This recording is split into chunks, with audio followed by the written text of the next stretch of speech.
L'Orchtostrom avance de plus en plus doucement. Quel danger de naviguer ainsi en pleine brume, sans position prise. Le capitaine Krog fait sonder. On ne trouve plus le fond. Mais tout autour du navire, de la coque, quel peuple de poissons se presse. Surgit des profondeurs, espadons, marsouins, morues et des sardines, des raies, des langoustes. Eux ont bien entendu Printil. Ils ne s'y sont point trompés. C'est elle. Ils escortent le navire en cohorte immense. Les espadons messagers piquent aux abysses prévenir Neptune. Grand témoin au palais de Neptune. Neptune dépêche d'autres cohortes d'espadons, pléiades de morues, escadrilles de poissons volants, et des mouettes et goélands encadrés qui vont voler joyeusement autour de l'Orchtostrom, fêter le retour de Printil. Neptune en son palais jubile. À la nuit, elle sera parmi nous. Vite que l'on me prépare un festin de 492 000 couverts. Je convie toutes les sardines de la baie de Saint-Marc au souper de ce soir. Je veux les marier toutes aux aviateurs poissons volants du détroit de Bing. 492 000 heureux pour célébrer le retour de ma petite Printil. Le vieux Neptune ne se connaît plus de joie. Je veux que l'on nous serve au souper tout un bateau de riz fondu aux confitures. J'ai dit, j'ordonne.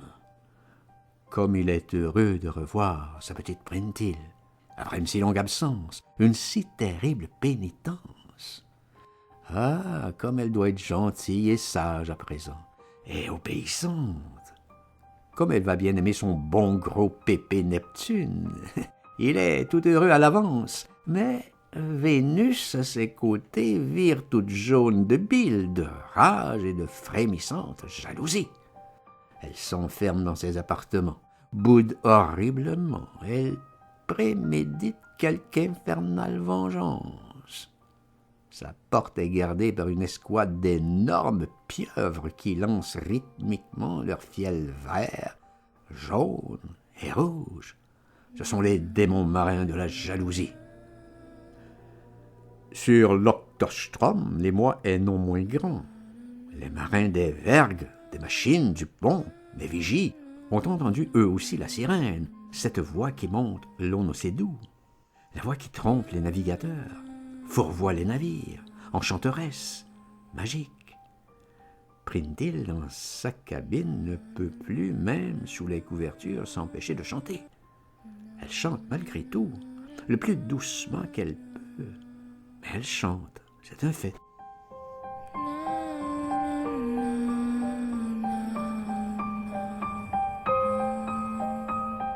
Le capitaine Krog interroge encore. « Lieutenant, n'entendez-vous rien ?» La voix monte à présent, si mélodieuse, si prenante que le lieutenant n'ose plus répondre. Le capitaine Krog empoigne lui-même, brutalement, le télégraphe. « Stop !» Il ordonne aux machines, et puis arrière, et puis avant, doucement. En vérité, l'Orchtostrom ne sait plus où il va. Il est perdu dans les brumes. Le capitaine Krog ne sait plus où il est. Il s'arrache les cheveux de colère, de dépit, de désespoir. Le chant de la sirène monte de la mer, prenant, ensorcelant. Lui, le capitaine Krog, le dur de dur, s'est laissé prendre, promené, fourvoyé par une sirène comme un novice. Krog, le plus dur des tueurs du Nord Atlantique, la terreur des battues boréales. Il arpente sauvagement sa passerelle. Il fait gémir la corne de brume. En cauchemar, il aperçoit des récifs partout autour de lui. Où va s'éventrer le navire? Mirage. Le navire avance encore. On ne découvre rien dans tout ce coton. Le moindre repère. L'Orchtostrom a perdu sa route. Les cartes sont troublées. Le navire est ensorcelé. Le compas divague. L'aiguille tourne folle. Et le chant reprend. À travers la corne de brume, monte à présent de toute la mer, glauque, traîtresse, planant proue, s'abat du haut des mâts. Le capitaine Krog n'y tient plus.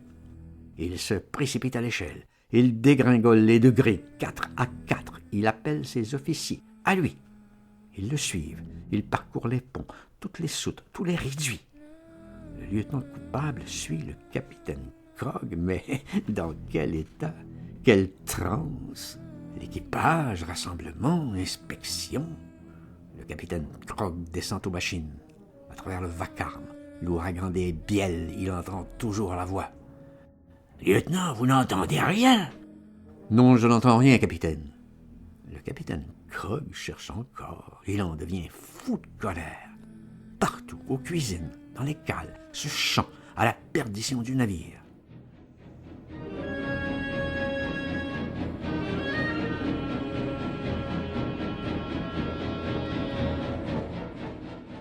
À présent, au quartier des officiers, aux cabines, le lieutenant pâlit alors.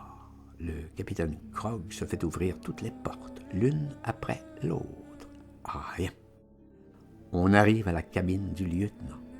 Le lieutenant n'en peut plus. Il se jette au-devant du capitaine Krog et veut l'empêcher de pénétrer.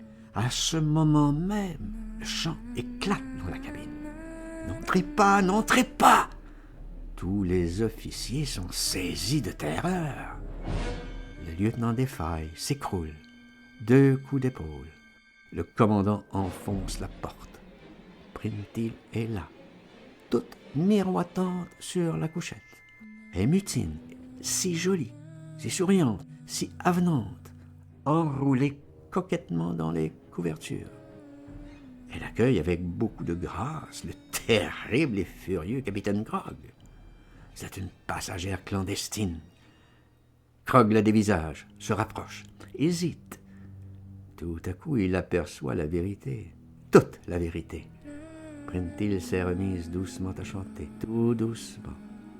Le capitaine Krog arrache alors la couverture qui recouvre Printil.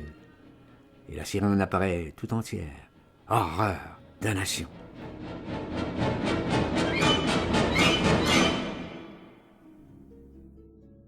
Le capitaine Krog ne se connaît plus.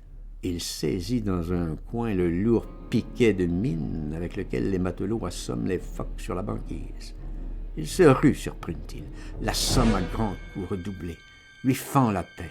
Il s'acharne sur son corps adorable. Il plonge son couteau dans son sein. Il entaille, le sang gicle. Le capitaine Krog est tout rouge, recouvert du sang de la sirène.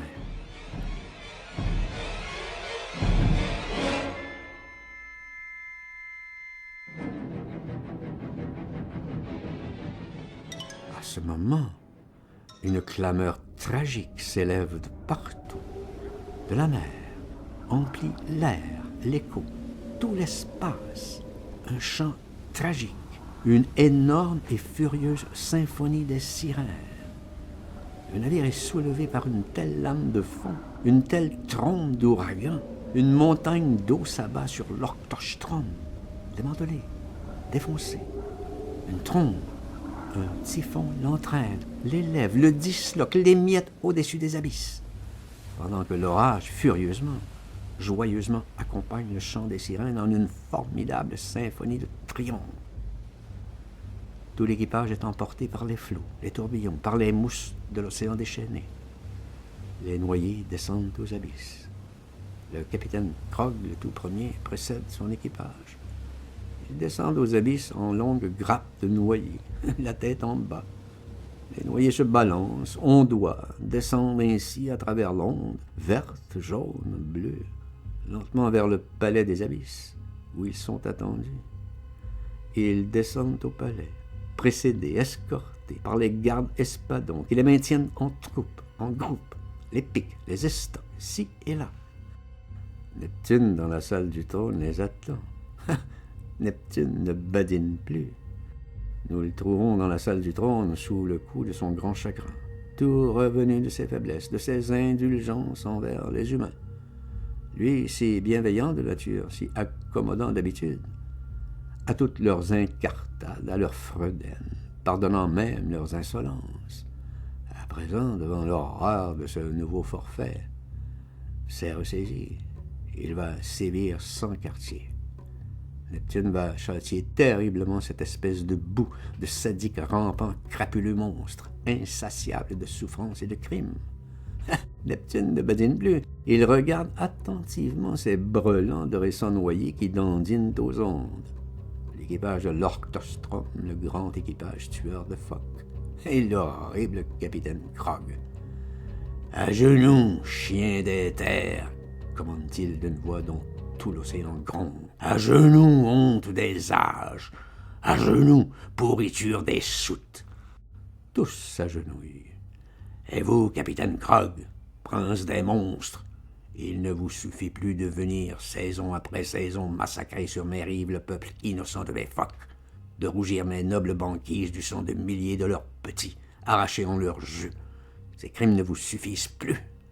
Il vous faut de nouvelles et plus tendres victimes. Vous vous lancez à présent au carnage de mes sirènes, de ma chère Printil, toute la douceur de mes vieux jours. Très bien, parfait, capitaine. Ah, vous n'aimez point le chant de mes sirènes, capitaine Krog. Ah, vous n'aimez point leur grâce mélodieuse. Porc ivrogne, maudite viande à vis. Je vais vous apprendre le chant, moi, Neptune, une chanson fameuse que vous n'oublierez plus jamais. Une jolie chanson pour toujours, capitaine Krog. Ah, vous prétendez courir éternellement mes mers, capitaine Krog. À votre aise, toujours en croisière vers d'autres carnages. Très bien, vers d'autres massacres, à la chasse insatiable. À votre gré, capitaine Krog, je vais, moi, Neptune, exaucer tous vos vœux. Capitaine, et vous, cher espiègle, toute la bande, toute la canaille d'équipage, je vais vous gâter tous, foi de Neptune.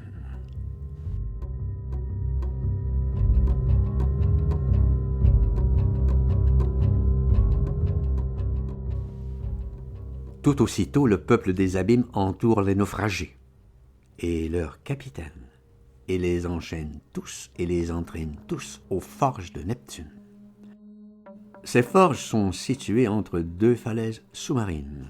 C'est là, dans un terrible et fantastique chaos de ferraille, que Neptune a fait entasser tous les débris, toutes les coques, carcasses de mille et mille naufrages.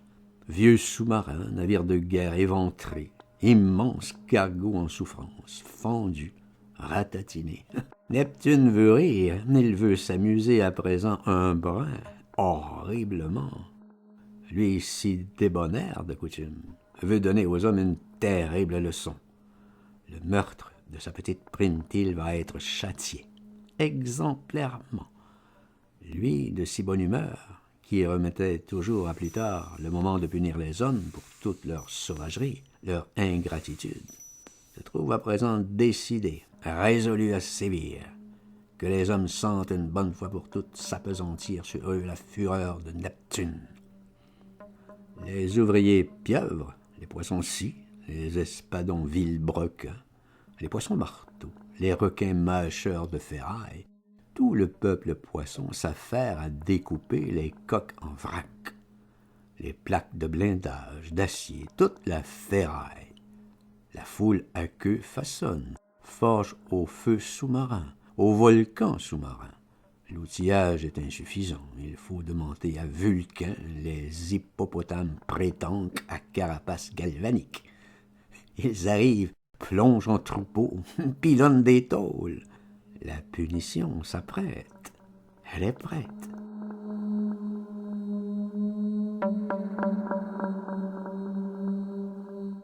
D'énormes bouées sont construites, tout en acier, bien closes, boulonnées, soudées au chalumeau, surmontées chacune d'un haut-parleur, un pavillon de gramophone. Dans chacune de ces bouées, l'on introduit, on enferme, on ligote un marin de l'Orchtostrom, un des terribles chasseurs, soudé, enchaîné. Le capitaine Krog est enchaîné le dernier, introduit dans la plus grosse des bouées, et puis on laisse monter tout le chapelet des bouées à la surface de la mer. Neptune, tout réjoui, amarre toutes les bouées à sa conque de voyage, et hop, fouette dauphin, les remorque à quelque distance. Il les dispose en ample cercle tout autour de lui, et là, les harangues. À présent, gredins jusqu'à la fin des âges et de la mer, je vous condamne à chanter, à beugler au gré des flots, tout en vous balançant, voguant au cours de mes lames, pour les plus hautes, les plus furieuses, au plus haut champ. Tel est mon ordre. Capitaine Krog, je vous donne à vous la plus retentissante voix.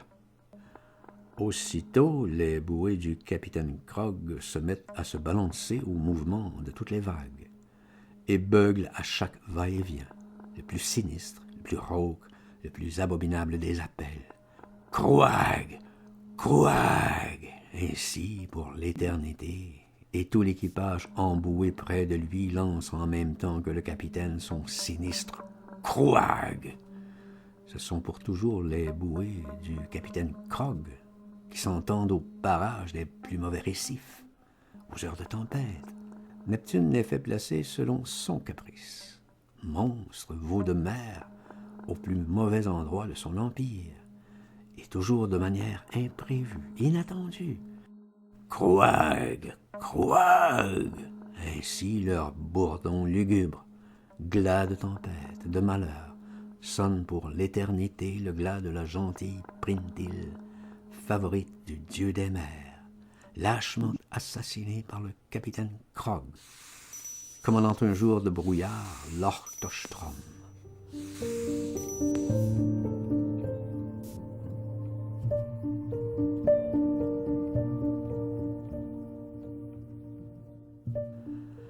Cette horrible tragédie a touché profondément Neptune. Il n'est plus le même dieu, bienveillant, coléreux, mais magnanime d'autrefois. Il a résolu dans sa mélancolie de moderniser son empire et ses moyens de commandement. Il s'est fait poser la TSF dans la salle du trône. Et le téléphone organise une surveillance constante par radio sous-marine à la sortie de tous les ports des continents et sur toutes les grandes routes des mers. Il est averti instantanément de tout le mouvement des navires du monde entier. Ce que Neptune a gagné en modernisme, il l'a gagné aussitôt en méchanceté. Tout est bien ainsi. Neptune ne se contente plus de déclencher de simples et tonitruantes tempêtes dont se moquent bien les flottes du long cours. Non. Il brouille à présent les ondes même de la TSF, les horaires transmis par les phares et les amirautés, les ordres, les positions. Il fait ainsi se combattre deux énormes cuirassés de la même flotte, de la même nation, qui se coulent mutuellement sous ses yeux, ravis, à grands coups de canon, zim, boum, boum. Noyade magnifique, noyade partout, naufragés à n'en plus finir. On s'amuse à présent dans le monde des poissons. Les poissons reprennent estime et vénération pour Neptune. Mais Neptune, cependant, demeure mélancolique. Il pense souvent à sa petite Printil. Il ne se divertit plus autant aux grâces du ballet, des ondes, aux espiègleries des sirènes. Il ne peut oublier sa Printil. Il veut bien encore sourire, mais tristement. Trop de souvenirs, de tendres et navrants souvenirs. Il porte un petit deuil. Les pingouins tentent à leur tour de le distraire par 1000 farces, mais en vain. Vénus, de son côté, n'a plus un instant à perdre. Plus elle vieillit, plus elle est coquette. Loin de désarmer, elle redouble de fards, de petits soins, de massages. Elle passe des semaines chez son coiffeur, des mois devant son miroir. Elle surmène tout le palais à son service. Les sirènes soubrettes sont à bout. Ses manucures succombent sous les reproches. Vénus exige toujours d'autres onguents, de nouveaux filtres, d'autres secrets de beauté. D'énormes cryptes sous-marines sont transformées par son ordre en arsenaux de la beauté, en laboratoires de coquetterie, ou de légions de poissons artisans s'affairent en fabrication, aux cornues, aux distillations de parfums sous-marins. Le poisson azur oriental vient souvent rendre visite à Vénus.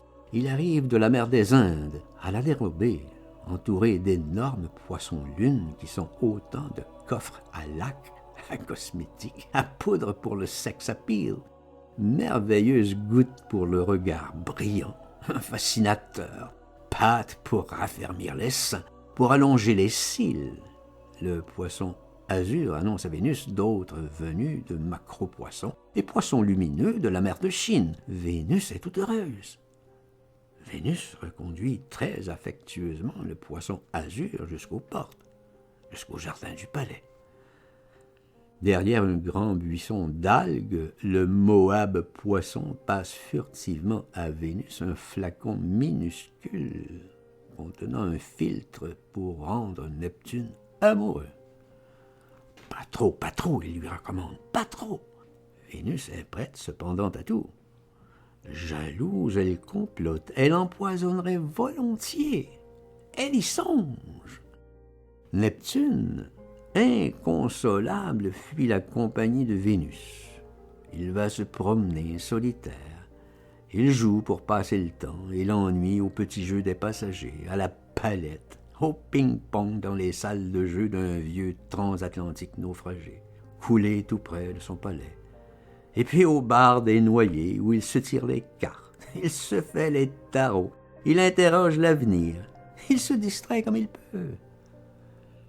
Là-haut, en surface, les bouées du capitaine Krog se balancent, voguent à contre-courant, lourdement à la lame, toujours placées où il ne faudrait pas, trompant, égarant les navires. Krouag, Krouag, hurle dans les brumes à chaque tempête, appelant toujours d'autres victimes, d'autres navires, vers les récifs, vers les passes maudites, vers les rochers affleurants où les navires aveugles viennent se briser et se perdre